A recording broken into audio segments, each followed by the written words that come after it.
Alright guys, what's up? We're gonna watch this debate on the draft with Andrew Wilson and some chick on the whatever podcast, because I was listening to it earlier at work and it was driving me crazy because as much as I love Brian, as much as I love Andrew, they don't know anything about the military. I mean, they know a little bit about the military, but they never served. And so they weren't able to make very strong arguments, I guess is the word. They made some good arguments, but they could have made much stronger ones. So I am going to watch this and we are going to react to it. So without further ado, let's go. It's more a question, what is with you and the draft and the affiliation of that with females being privileged? So, do you think it's not a privilege to do you think, how do I frame this? Do you think it is not a privilege to not be subject to forced military conscription? You're not going to like my answer. Okay, go ahead. I think that the draft was created by Henry Wilson, right? And What? it was first created by Henry Wilson, a man, right?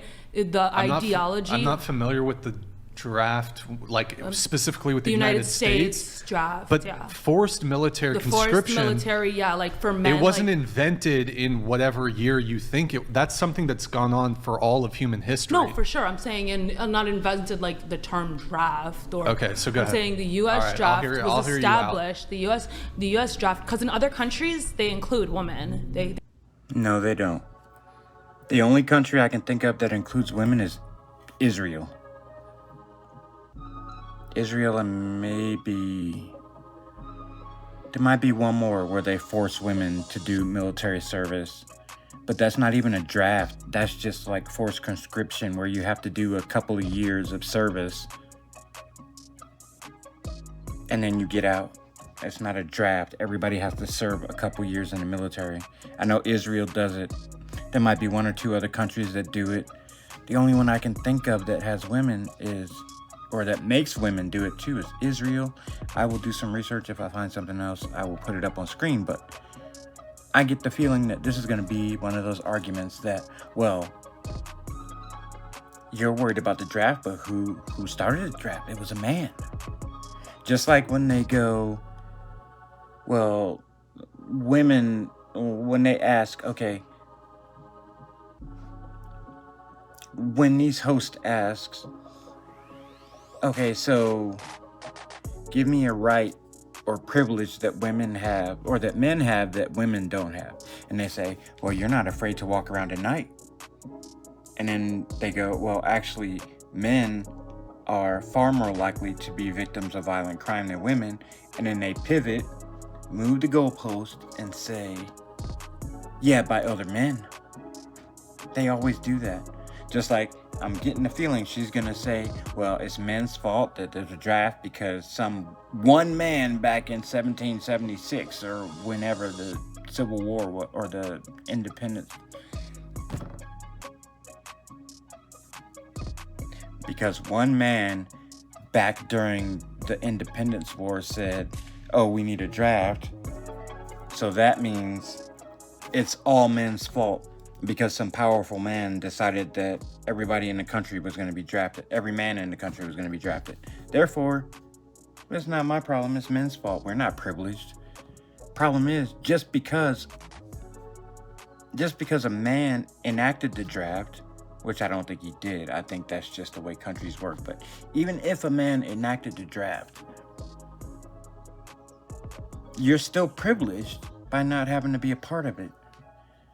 Well, it's not women's fault you're in the draft. It's men's fault you're in the draft. So therefore, women don't have privilege. No, you still have privilege. It doesn't matter who decided that there was going to be a draft. You still have privilege because you don't have to be in a draft.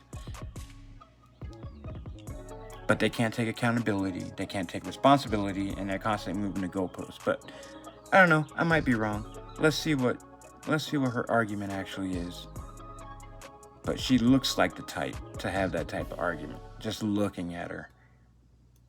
There are countries that include women. No, besides Israel, I was gonna women are say not. Israel, yeah. There might be a. With that being said, my point is, the implementation of the draft was created by a man, and I feel that it does treat women as though they are inadequate or unequal. More so, I would love to serve in the military. So I am Hold on. Okay. biased. There's like a million different things there. So let me. I want to address those. So, you said that it treats women. It views women as what again? Incapable or inadequate. Okay, so we'll start there. Or in need of protection by men. Okay, so first let's just get this out of the way. Who's physically stronger, men or women? Men. And the average weight of a man outweighs a woman, so. Okay.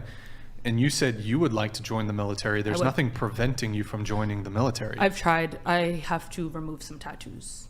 Yeah, that's a personal problem. You're saying like, oh, the military treats women as inadequate and I would love to join the military, but there's some kind of sexist issue why you can't join? No, it's not a sexist issue because you're a woman. It's because you have too many tattoos. I have 0 tattoos. See?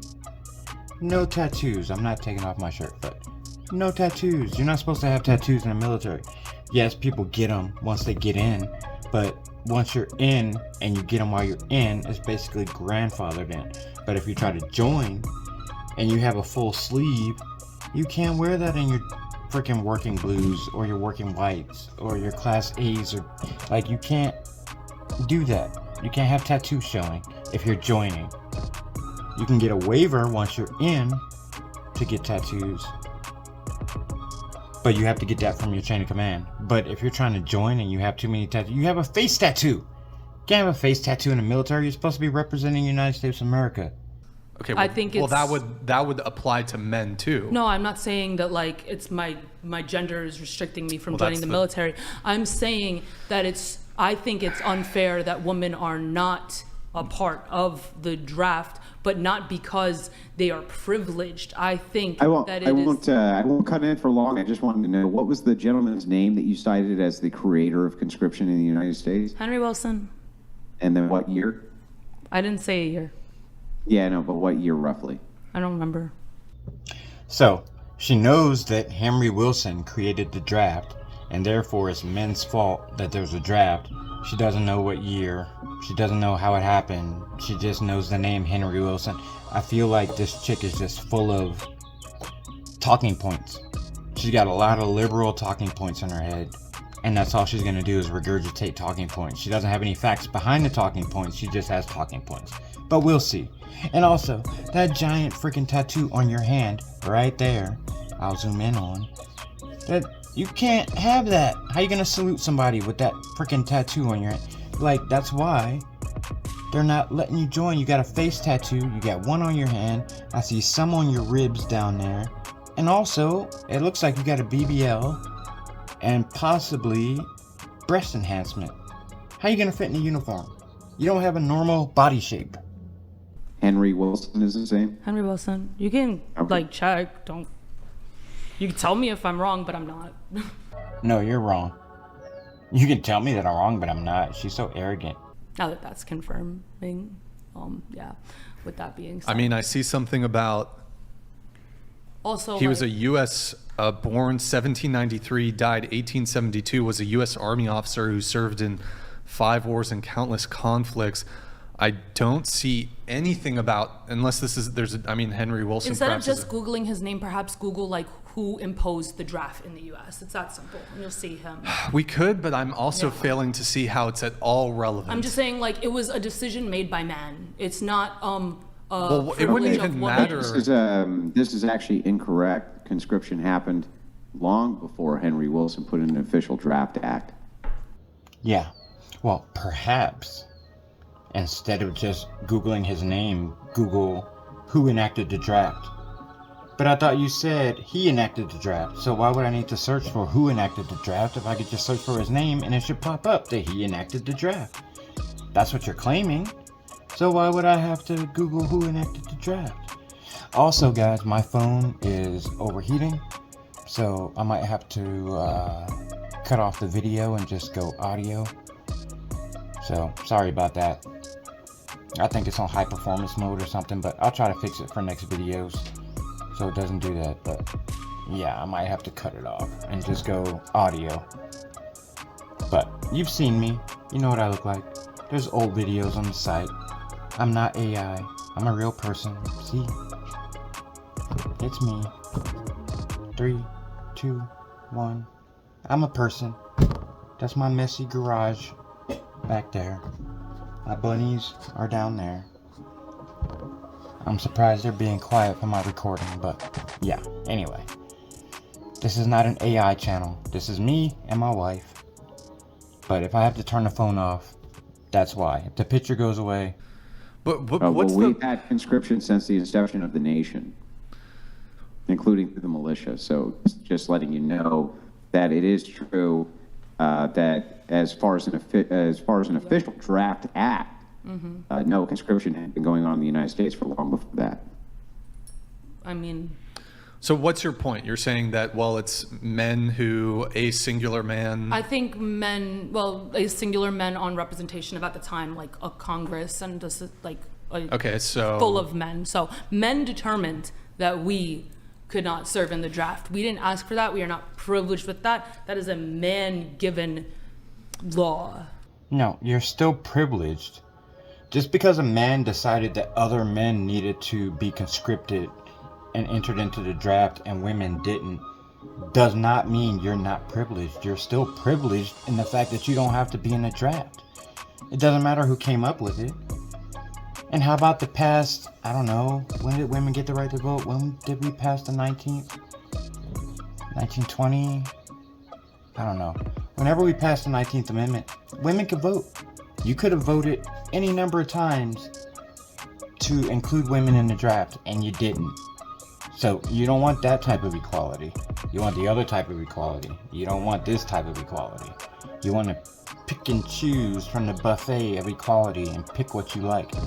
So no, you are still privileged. Just because a man decided other men, one powerful man or a bunch of powerful men in Congress or the Senate or the president even decided that only men needed to be drafted, doesn't mean you're not privileged by not being drafted. That's crazy. Honest. We don't have a say in that. It's like so frustrating debating with you because like You're welcome. You don't really make a coherent point, but If you say so. No, you're not making any coherent points. All you're saying is, oh, well, a man enacted the draft, therefore, we are not privileged because a man did it. And just, like, I mean, look at you. Oh, my Lord. I understand what Brian's talking about. You don't make coherent points. That's not good. Oh, thank you. It's so annoying to debate you. Thank you. No, that's not a good thing. what is your point exactly?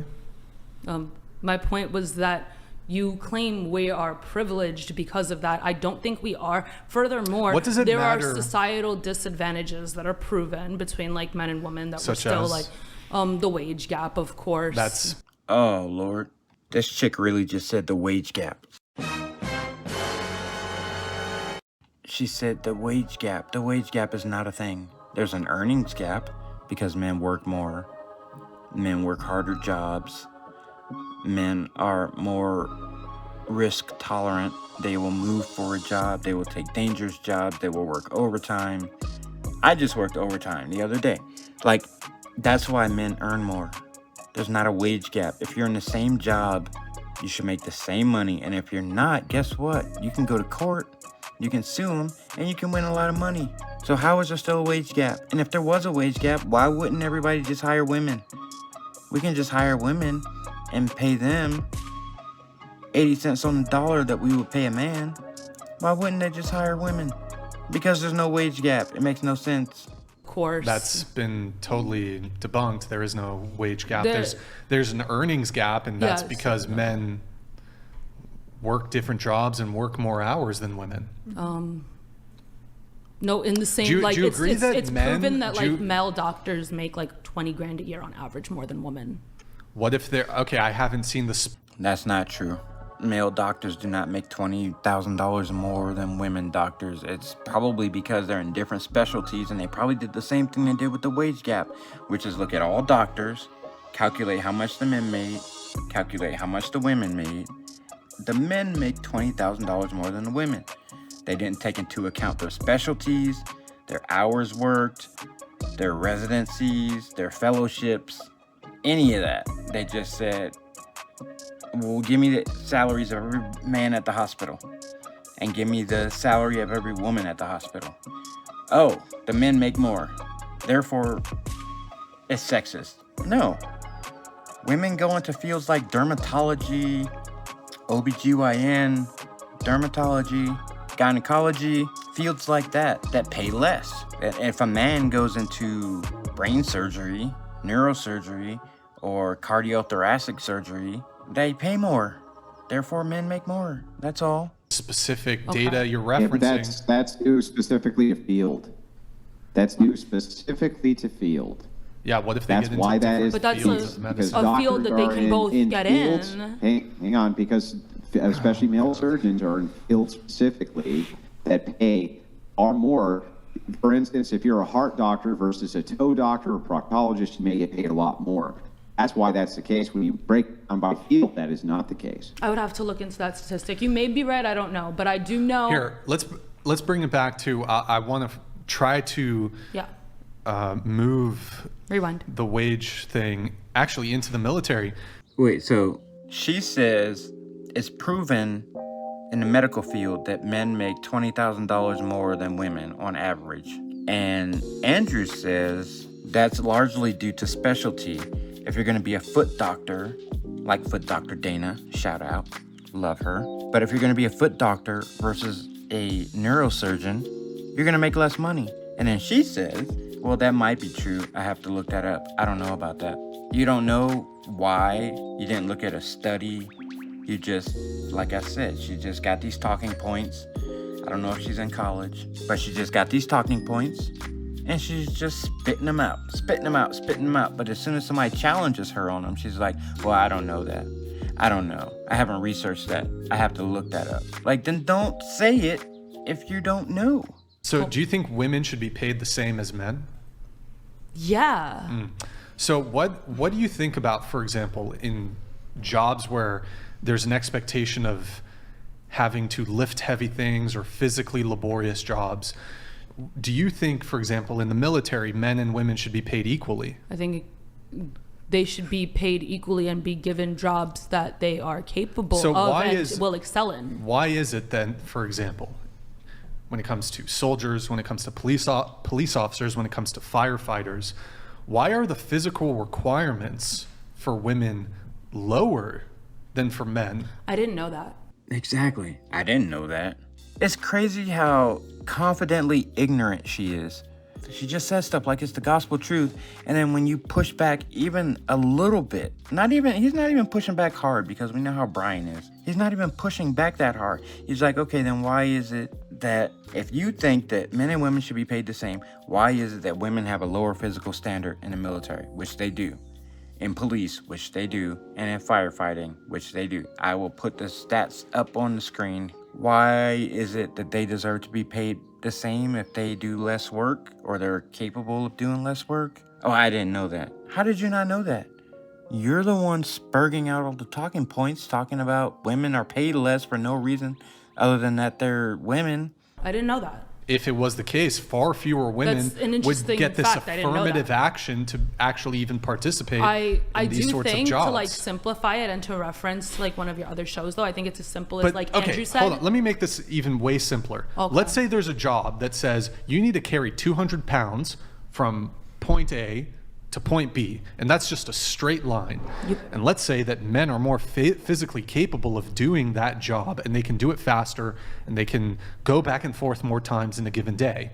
Do you think women should be paid the same as men, given that in a day, over the course of a day, they're going to perhaps have an output that's 50% that of men? I think women should be paid the same as men, and I think people's work performance generally is constantly assessed, and if someone's underperforming, then that will be addressed. But more so, I also think as Andrew, and you have referenced in the past, we have guns, like, in the military, which, as you guys have said verbatim yourself, make equal men and women, or are the best. Like, I don't want to paraphrase Andrew, but he said something of thereabouts in, like, your last podcast. So, like, both of them can shoot. Both of them can shoot. You think that's all there is to the military is shooting? That's not. You're going to carry 175 to 150 pound rucksack for 7 miles with all your gear you need to survive, with your ammo and your gun and everything else. You're going to ruck that for 7 miles, bivouac, and then maybe have to have contact with the enemy, fight them off, and then stand watch, carrying your ruck still. The Marine Corps did an experiment with integrated groups, men and women, and with all male groups. And the all male groups crushed the groups that had men and women. And like one of the sergeants, a female sergeant in the Marine exercise said, it's not the weight, we can handle the weight, it's the pace and the distance. We can't handle the pace and the distance. They just outpace us. Some of these guys are 6'3", 6'4", and they got long strides and we can't keep up. Like, it's not just shooting. The gun is a great equalizer. However, you still gotta ruck it, march, bivouac, be alert, be ready to use it, and then you might have to move locations because now the enemy knows where you are because you just had a gunfight. So now you gotta ruck it another 4, 5, 6, 7 miles, 10 miles, who knows? Women can't do that and be effective. They might be able to carry it, they won't be able to keep up with the men, and they won't be as effective when it comes to putting fire on target, downrange. Sorry, they just aren't. I've served with women in all kinds of different situations. They're just not capable of that. Sorry, it's not sexist, it's just biology. You're not built for it. I don't think one should be paid less than the other. There's a lot more to the military than just shooting a gun. I agree, but I think that they should be paid the same and they have the same abilities and they're capable of the same abilities. Yeah, do you think that a soldier's duties are limited to shooting? No, I think they go beyond that. And I think there's jobs like that people can, like, society suggests are more feminine oriented, like nurses in the military too. No, back to this military. Do you think that soldiers are limited to shooting? No, I just Or do you think that they have to carry large quantities of gear and be physically strong? Yeah. No. I mean, anybody who's in combat is going to have to carry a large amount of gear. Yeah, that's reasonable. I think, like, if you are aren't men going to be better at doing that than women? Carrying gear, I think the gear is. Yeah. I think you're heavily exaggerating the weight of that gear. I don't like, think I'm women wear those uniforms all the time. How much do you think, on average, a soldier carries in gear? I couldn't tell you. I'm not one to guess weight or anything. I wouldn't know, but I know that women wear those uniforms and carry that gear. She says women wear that uniform every day. Women wear that uniform all the time. She's talking about, like, your Class A's, your dress blues. You know, I don't know what the Marines call them, but those fancy blood stripe pants and the Marine coat with the high neck and the cover that everybody loves because Marines look awesome in them. I hate to admit that, but the Marines do look awesome in those. But she's talking about those uniforms. She's not talking about carrying in a 75, 150 pound rucksack. And then she says, I wouldn't know. I wouldn't even bother trying to guess because I don't know. Then why are you saying that women wear that uniform every day? Women can do it, but I don't know how much they have to carry. I don't know what the weight is or the distance or anything like that, but I know women wear that uniform every day, therefore they can do it. That's not how that works, lady. Not at the same amount that they do. It's often 70 plus pounds. Okay. They're carrying all day. But it could be much heavier, upwards of 100 pounds. Do you think that men or women are going to be more equipped to do that on average? I mean, like I said, like, men are physically heavier, so they physically have a mass in which can carry more. But I don't think that up to 100 pounds is out of either grown person's, like, general ability. She keeps saying men weigh more, so they have more mass, and therefore that's why they can do this. It's not that men weigh more and they have more mass, it's that men are stronger. They have more red blood cells, they have, bigger hearts, more white blood cells, bigger lungs, better lung capacity, higher bone density, so they're able to walk, march, ruck much longer than women are because women have This chick is just saying stuff to say stuff. And then anytime they push back on her, she's like, oh, I don't know. I have to look that up. I don't know that. I have to look it up. But I feel like this. This is what I feel it should be. That's not how it works, lady. Yeah, no, it is outside the purview of most women's abilities to carry 100 pounds around all day long. And yes, that's sure I'm not the that only would one in be. this room that could. What's that? I could definitely carry 100 pounds, and I'm sure I'm not the only woman in this room that could. Could you carry it around all day long? Put me in a military suit. Let's find out. I mean, do you think I could carry 100 pounds. Oh, yeah, you probably could carry 100 pounds for a little while. Could you carry 100 pounds for 7 miles, rucking it, and then have enemy contact, and then have to move locations because you just had a gunfight? Ruck it another 7 miles, have enemy contact, and put accurate rounds downrange on target? No, you can't. Look at you. She says, put me in one of those military uniforms and I can. No, you can't, girl. You can barely carry around your augmented body with your BBL and your breast enlargement. You can barely carry that around. You're not carrying around 150 pounds or even 75 pounds and rucking it for 7 miles, 10 miles, however many miles. That ain't happening. Look at you. Look at your nails. Half your nails will be gone halfway through the march. And look at the other girls. Look at the other girls. I'm not helping her. This is ridiculous. Look at Brian. Brian's like, she's so retarded. This is so stupid. I mean, do you think most women could? I think the human body is capable of a lot of things. Yeah, I think the human body is very strong and very persevering and adaptive. Well, if this is the case, then how come it is that women, when they go out for special services selection, have not been able to make the cut? And why is it that the infantry has had lower standards for women in order for women to pass the cut? Why are the standards lower for women with the physical requirements inside of the military?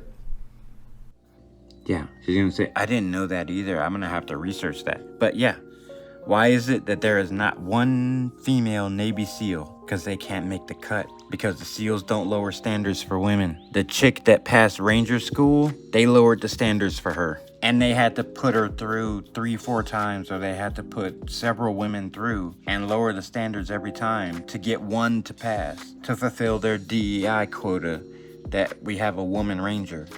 But she's not a real Ranger. I'll never believe she's a real Ranger. Just like there's no female, well, there's one female that passed SWIC, but she had lower standards too. I don't consider her a shipmate. She's not a boat guy. She didn't pass the same shit I passed. She didn't pass the same shit my swim buddy passed. She had lower standards to get her through, and now she calls herself a SWIC. And I don't think she earned it. She's not a boat guy, but whatever. I'm not gonna harp on that. Let's keep going. I didn't know they were, so you're asking me a question that I already acknowledged. I was like, Yeah, well, it's the same thing with police. Hang on, it's the same thing with police. It's the same thing for most of those types of jobs. The standards, the physical standards are less. They're less rigorous for women than they are for men. Why would you think that was, if you had to guess? I would guess it's proportionate to like our average masses and our average like capabilities, like, of course. Sure. I'm not denying that. I totally agree. But I still think they're capable. Yeah, so this would mean on average so that men are far better suited for that role, right? I mean, so if you were in charge of having an armed services of the United States, and you were to have to choose between resources, how much are you going to allocate resources to the soldiers who are fighting in the battles versus the one who are supporting the fighters in the battle? And you were able to determine that one sex was far more capable at fighting the battles than the other. Which one would you allocate your resources towards? You're saying this like the people that fight the heaviest get paid the most in the military, which isn't true anyway. So you're No, I'm not. It is true. The people that fight the heaviest do get paid more. Navy SEALs get paid more. They get jump pay, hazard pay, combat pay, overseas pay, sea service pay, air crew pay, hazardous duty pay, tax-free pay, depending on where they're operating. So yeah, the people that fight more do get paid more. I hate this because neither Brian nor Andrew have been in the military, so they can't really refute. I mean, they can refute her points because she's an idiot and her points aren't that great to begin with, but they can refute her points because she's an idiot and her points don't really make sense to begin with, but they can't really refute them as strongly as they should because neither one of them have served, so they don't really know. But yes, the people that fight more get paid more. I'm not saying it like that at all. That's I'm going to exactly ask how you're this phrasing question it. again. It's not So I'm going to ask valid. this question again. If you had to allocate resources between support roles and combat roles, and you found that one sex predominantly was far better at the combat role than the support role, which way would you allocate your resources? You're saying this as if there's only two roles, and if your hypothetical is the No, I'm only not. way, I'm then literally saying this as though there could be thousands of combat roles and thousands of support roles, but you find that one sex is dominant in the combat roles. okay, yeah. And you have the And I'm not resources. denying Which that. way are you But allocating there's them? so many other roles. Like, I'm not denying what you're saying. I'm agreeing. Like, yeah, like the roles that are better suited for like a higher tier of physical strength are going to be allotted to the higher biological sex's gender tier of physical strength, which is men. I'm not denying that. Right. But So you're still dancing around the point I made that there's so many for hours roles. on end, for days on end, carrying huge amounts of gear, fighting day and night. You would allocate your resources towards men, right? Okay. Wouldn't you? I already like agreed with that part. I'm just waiting for the punchline. Well, the punchline, now that we've gotten through this, is to just say that, generally speaking, then, if you have to allocate resources, what kind of military you want, why wouldn't you try to make standards that towards men? That's going to make a better military, right? I'm sorry, you gotta say that one more time. It did. The point didn't point. I'm sorry. If you can allocate all of the resources of your nation towards a mostly male fighting force or a mostly female fighting force, which one would you do? I already answered this. To the combat force we just established, I guess combat is better suited if it requires heavier lifting than technically, physically for men. But combat, as I stated for Did you say multiple combat? times, combat She would say is that. not the only role in the military by any stretch of the imagination. Yes, it is. That's literally the only role in the military. You're either a combatant, assaulter, fighting the enemy, or you're in support of a combatant, assaulter, fighting the enemy. That is how the military works. Every job that's not combat related, frontline combat related, is in support of the frontline combat people. Whether it's intel, operations, or the supply officer, the suppo, regardless of your job is either to kill the enemy or support the guy who's killing the enemy. That's what the military boils down to. Any job you have, you're either killing the enemy or you're supporting the people killing the enemy. Even SWIC, we gave guys rides. We picked up special forces, we dropped them off. Sometimes we shot at people, but mostly we just picked up guys and dropped them off. And these two haven't been in the military, Brian and Andrew, so they can't really push back on it. Although Andrew knows a lot about it, so maybe he can. But for the most part, yeah, that's what the military is. Either you're fighting or you're supporting the fighters. Yeah, but every other role is to support people in combat roles. Tell that to Air Force officers. Air Force officers? What do you mean? Like pilots? The pilots that are out there dropping bombs on the enemy, or the A-10 pilots that are giving us close air support. What do you mean tell that to Air Force officers? Their job as an officer is either to support the warfighter or to be the warfighter. What are you talking? She knows nothing about the military. They would tell you that people in support roles in the military know that their job's to support people in combat roles. That's the point. Okay. Why would that not be the point? The job of the American military is to kill our enemies, both foreign and domestic. All support roles are in the endeavor of supporting the people who do that killing on our behalf.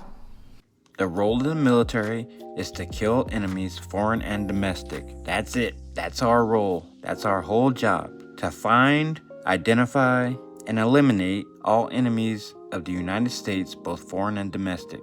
And if you're not doing that directly, you're supporting the people that do. Whether you're SWIC and you support Navy SEALs and other special forces from different branches like Delta or pararescue or anything like that, you're supporting the warfighter. Whether you're ordering supplies for them, whether you're ordering food to cook so they can eat, you're supporting the warfighter. That's your job in the military.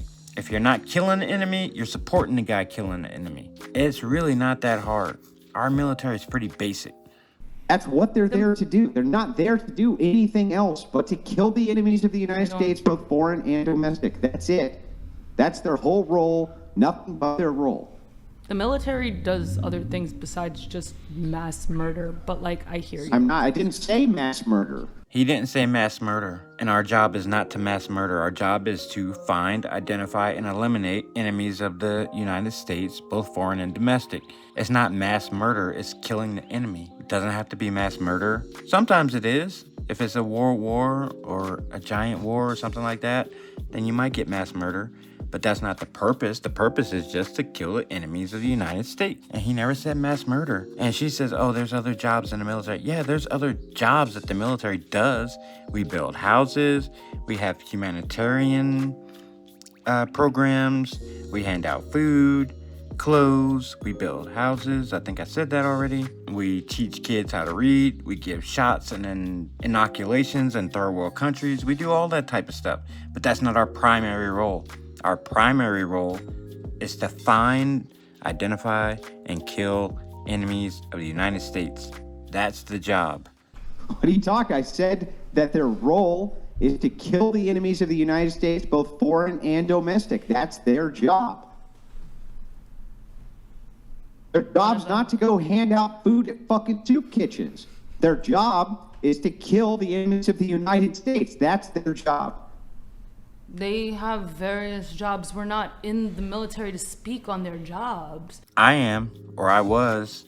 I was in the military. I can speak on their jobs. When we do humanitarian stuff, humanitarian outreach, like giving tetanus shots or vaccinations, building houses, giving out food, stuff like that, it's just because we got nothing better to do. We're not training. We're not fighting a war. So we go and we do some humanitarian outreach to extend the courtesy of the United States and diplomacy across the globe. But our primary job is still to kill enemies of the United States.